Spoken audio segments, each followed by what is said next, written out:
Hello and welcome back to our new vlog.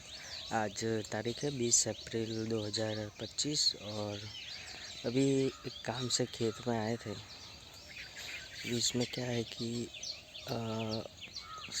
हमको ना मतलब मंडे टू सैटरडे बोलते हैं कि तुमको मतलब मैं जॉब करता हूँ बेसिकली, तो वो जाते हैं, लेकिन संडे का मेरा काम फिक्स रहता है, समझो।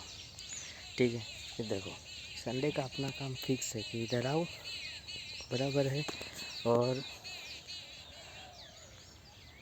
ना ये सारा काम, ठीक है, पूरे खेत को पानी देना वगैरह का पूरा काम हमारा संडे को रहता है बेसिकली। ऐसा है कि संडे को छुट्टी रहती है मेरी, तो उसी की वजह से वो सारा रहता है। अब कोई नहीं, अब छोड़ो यार, अब આપણે ગુજરાતીમાં ચાલુ કરીએ।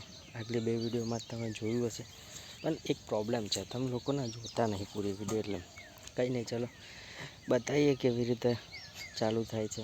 પહેલાં તો છે ને રૂકો બતાવું તમને, એક સેકન્ડ।